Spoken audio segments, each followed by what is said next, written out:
अच्छा जी, बिस्मिल्लाहिर्रहमानिर्रहीम। चैप्टर हमारा पास है 20, क्रोमोसोम एंड डीएनए।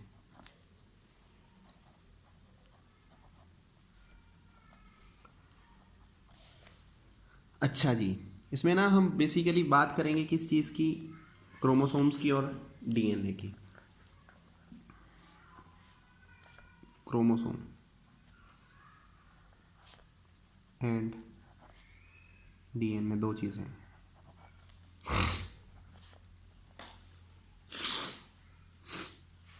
ये जो क्रोमोसोम्स होते हैं ये खुद कंसिस्टेड होते हैं किसके ऊपर, डीएनए पे एंड प्रोटीन्स पे। इसमें इंपॉर्टेंट है, लॉन्ग क्वेश्चन भी आता है, ठीक है, और एमडी कैड के लिहाज से भी बहुत इंपॉर्टेंट है, ठीक है। इसकी कुछ बातें जो सी हैं वो इंक्लूडेड हैं, कुछ जो सी हैं वो इंक्लूडेड नहीं है। तो जो इंक्लूड है हम उसी के लिहाज से इनकी बात करेंगे, ठीक है। क्रोमोसोम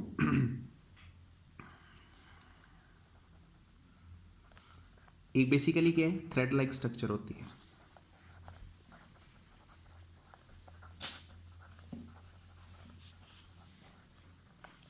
ठीक। और ये जो इसका थ्रेड होता है वो वेल फैशन्ड होता है।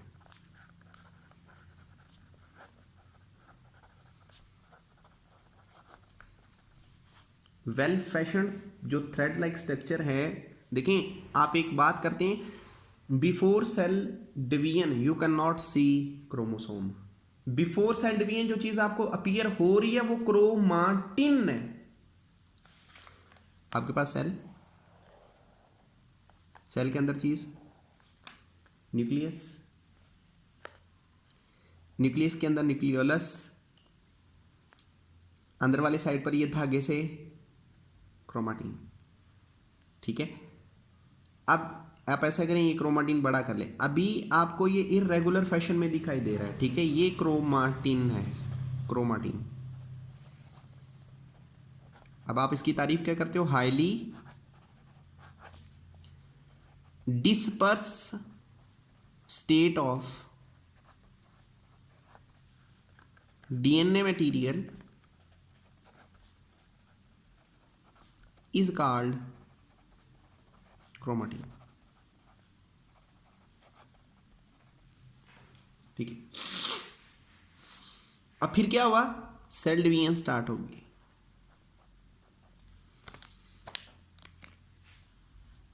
यहां पर आ गई सेल डिवीजन। अब ये सेल डिवीजन पे वेल फैशन बन गया। जब ये वेल फैशन बना, अब यहां पर दो बाजू भी बने, दरमियान में एक पॉइंट भी बना जिसे आपने क्या कहा, सेंट्रोमेयर।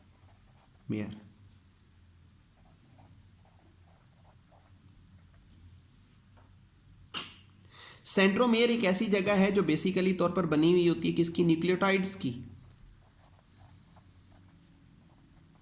250 न्यूक्लियोटाइड्स इसमें होते हैं। ये अब इसके क्रोमाटिड्स हैं, नोटा क्रोमाटिन, क्रोमाटिड्स बाजू, आम। ये इसका कौन सा आम है, पी आम। ये इसका कौन सा है, क्यू आम। इसका जो पी आम होता है वो छोटा होता है, इसका जो क्यू आम है वो बड़ा होता है, ठीक है। इन्हें क्या बोला जा रहा है, इन्हें क्रोमाटिड्स बोला जा रहा है। तो एक बात याद रखिएगा, एक क्रोमोसोम के पास जस्ट दो ही क्रोमाटिड होते, चार नहीं होते। अब ये नहीं कहना, सपोज दैट यही क्रोमोसोम आगे एस फेज से गुजरकर आगे चला गया, तो जब ये आगे गया इसकी शक्ल कुछ ऐसी होगी। अब आपने क्या कहा जी, चार क्रोमाटिड्स हो गए, जाहिर बात है हुए चार ही हैं, लेकिन आप इन्हें कलेक्टिवली फोर का वर्ड यूज नहीं करोगे। आप इसके लिए जो वर्ड यूज कर रहे हो that is called sister chromatid. आप ये कह रहे हो कि सर ये वाली जो स्ट्रक्चर है इसकी क्या है, बहन है, वो इसके लिहाज से कहलाएगी सिस्टर क्रोमाटिड,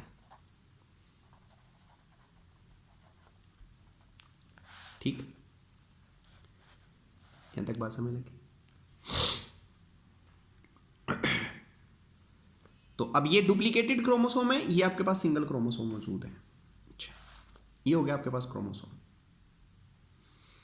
अब यही जो क्रोमोसोम है,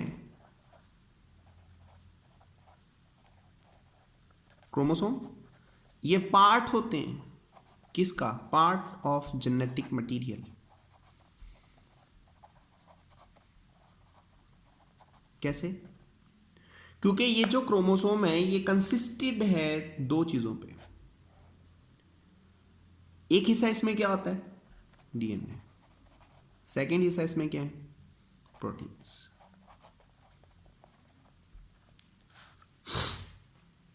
रियलिटी में जो क्रोमोसोम है वो जस्ट ये दो चीजों का नहीं होता।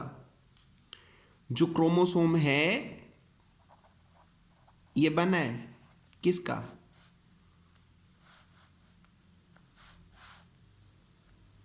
क्रोमोसोम ये किसका बना हुआ है?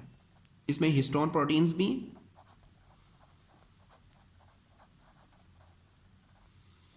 इसमें नॉन हिस्टोन प्रोटीन भी हैं,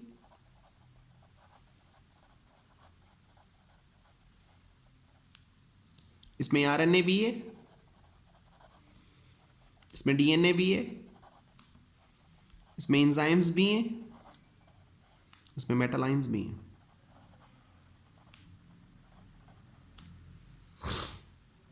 रियलिटी ये है, ये इन चीजों का बना हुआ है। लेकिन आप एक नॉर्मल बात कर रहे हो, जब आप एक नॉर्मल बात करते हैं उस पर आप क्या कह रहे हो? उस पर आप जस्ट एक दो फिक्रों में बात खत्म कर रहे हो। आप कह रहे हो कि क्रोमोसोम दो चीजों का बना हुआ है, डीएनए एंड आरएनए, और डीएनए एंड हिस्टोन प्रोटीन्स। आप फिर ये कह रहे हो कि क्रोमोसोम के अंदर डीएनए कितने % मौजूद होता है? आपने कहा डीएनए मौजूद होता है 40%, और आपने कहा डीएनए में मौजूद होती है प्रोटीन्स 60%। आप इन प्रोटीन्स को वर्ड यूज कर रहे हो तो आप इनके लिए क्या कह रहे हो? आप कह रहे हो ये वाली जो प्रोटीन्स मौजूद हैं ये कौन सी हैं? ये हिस्टोन प्रोटीन है, ये स्पेशल प्रोटीन होती है, आम प्रोटीन नहीं होती। हिस्टोन प्रोटीन इनकी खुद की किस्में होती हैं, काइंड्स हैं। आपने कहा कितनी? इसकी 5 टाइप्स होती हैं। ठीक, 5 किस्मों के हिस्टोन प्रोटीन्स हैं। कौन कौन सी? H1, H2A, H2B,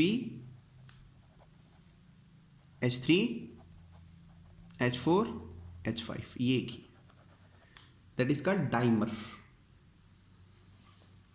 formula same, just position उल्टी, चीज वही है लेकिन वो एक ही कॉपी है, दैट इज कॉल्ड डाइमर।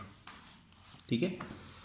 अच्छा, अब इस प्रोटीन्स को, हिस्टोन प्रोटीन्स को, जिसकी 5 किस्में होती हैं, आप इनको इनकी पोजीशन वाइज दो हिस्सों पे ले आते हो। जब आप पोजीशन वाइज इनको दो हिस्सों पे लेके आते हो तो आप इनको कहां कहां लेके आते हैं? आप कहते हो एक हिस्सा कहलाता है लिंकर प्रोटीन का,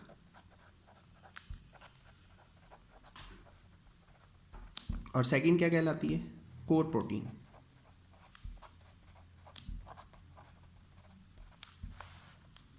linker protein H1, H5, core protein H2A, H2B, H3, H4, that is called core. What do you mean by core? Core mean mid, linker mean binder. यहां तक बात समझ? अब डीएनए के लिए जो आप वर्ड यूज कर रहे हो वो क्या यूज कर रहे हो? आप कह रहे हो कि डीएनए बेसिकली जो सा होता है ये असल में हमारा इनहेरिटेड मटेरियल होता है, ये विरासती मादा होता है।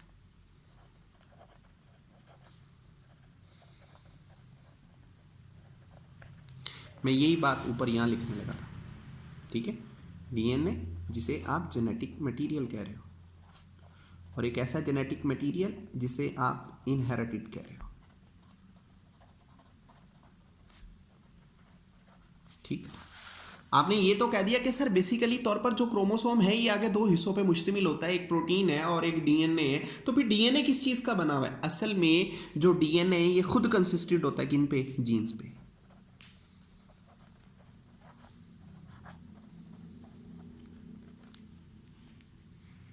देखिए बड़ी मजे की बात है, चीज का सीक्वेंस चल रहा है।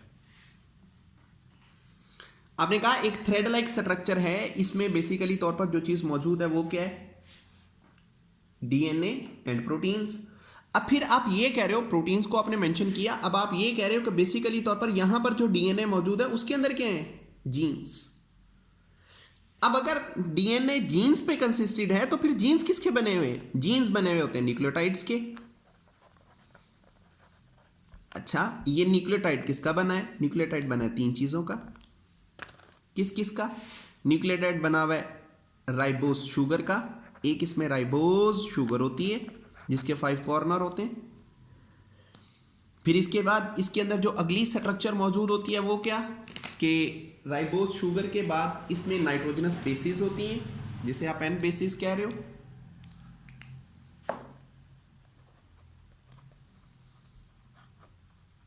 नाइट्रोजनस बेस,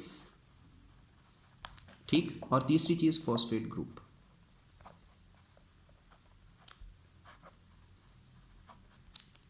ये 3 चीजें मिलती हैं और आपके पास क्या बनता है, न्यूक्लियोटाइड बनता है। ठीक, यहां तक बात समझ लगी। अच्छा,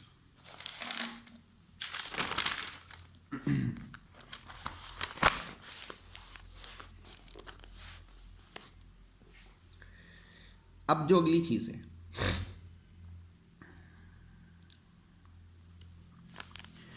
आगे जो हमारे पास मेंशन है वो ये कि यही जो क्रोमोसोम्स होते हैं, क्रोमोसोम,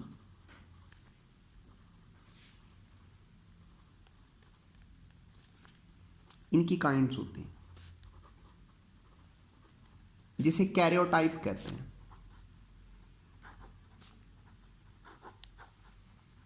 ये कितनी किस्मों के क्रोमोसोम्स जिन्हें कैरियोटाइप कहा जाता है, कैरियोटाइप के लिहाज से आपके पास क्रोमोसोम जो होते हैं ना वो 3 काइंड्स के होते हैं शेप वाइज।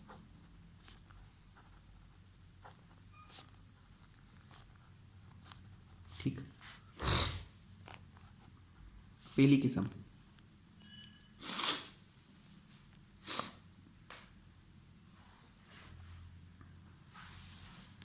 मेटासेंट्रिक, दूसरी किस्म सब मेटासेंट्रिक,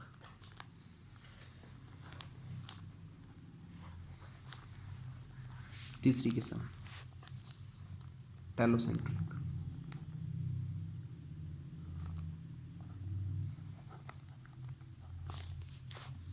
मेटासेंट्रिक, इसके अंदर बेसिकली तौर पर जो सपोज दैट हमारे पास ये क्रोमोसोम और इसके बिल्कुल मिड में क्या मौजूद होता है, सेंट्रोमेयर।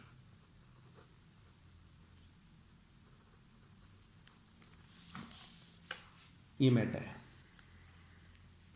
दरमियान में सेंट्रोमेयर है। जब दरमियान में सेंट्रोमेयर होता है तो इसकी एक कंडीशन ये भी आती है।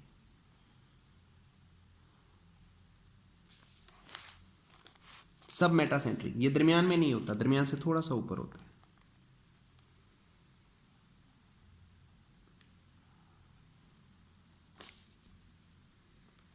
इसकी सेकंड कंडीशन,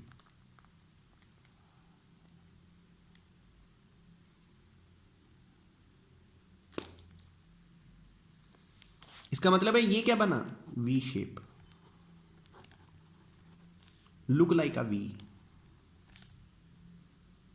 ये क्या बना, जे शेप। और टेलो एक्रोसेंट्रिक भी कहते हैं, ये टिप पे होते हैं। और बड़ी मजे की बात है, टेलोसेंट्रिक हमारे अंदर नहीं है, चूहों में होता है।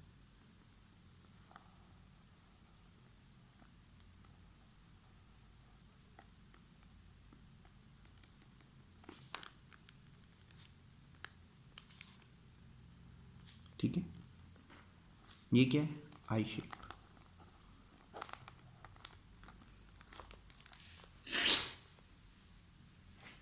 जे शेप्ड, वी शेप्ड और आई शेप, ये 3 होते हैं एमसीक्यूज। यहां तक बात समझ लगी। That is called karyotype. Cairo stand for nucleus.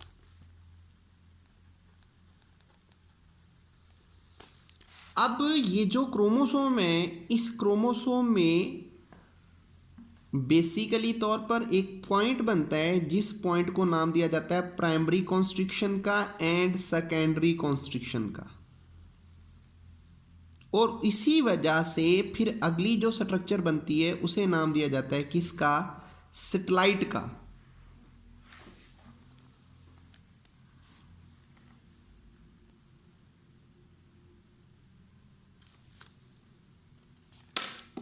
ये आपके पास क्या है? सैटेलाइट।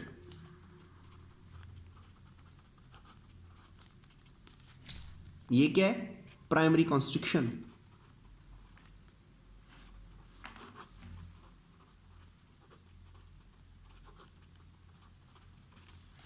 ठीक है, अब यहां से जिसको मर्जी कह दे सेकेंडरी कंस्ट्रक्शन।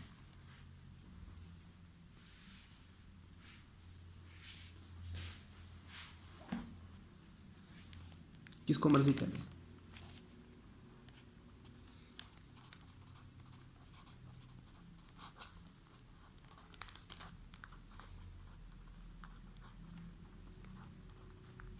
ठीक है, अगर ये चीजें बन चुकी हैं फिर इनके फंक्शन क्या बुक में नहीं है।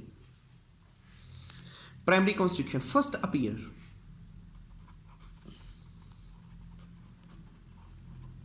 ये सबसे पहले अपीयर्ड होती है और ये इंपॉर्टेंट है। दैट कार्ड सेंट्रोमेयर, इसे क्या कहते हैं? सेंट्रोमेयर कहते हैं। ये नहीं बनेगा, बाजू मुंतखब नहीं होने।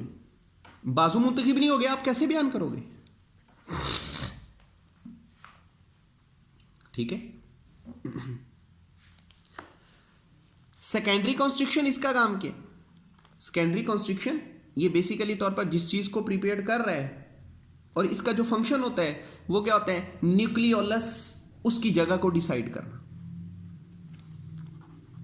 न्यूक्लियोलस गाइडर होते हैं। ये न्यूक्लियोलस की जगह को तयन करते हैं कि यहां आना चाहिए न्यूक्लियोलस।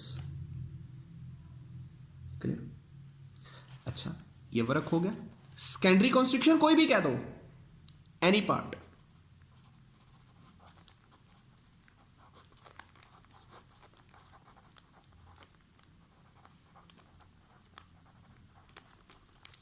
सैटेलाइट फिर क्या है?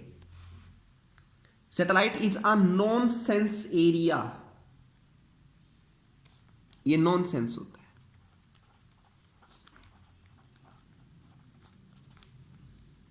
That is called heterochromatic region.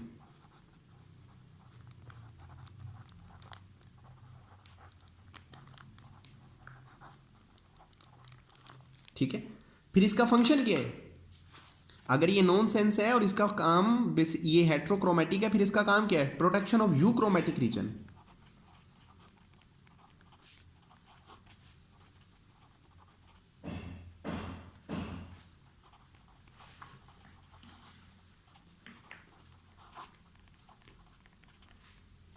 ठीक है,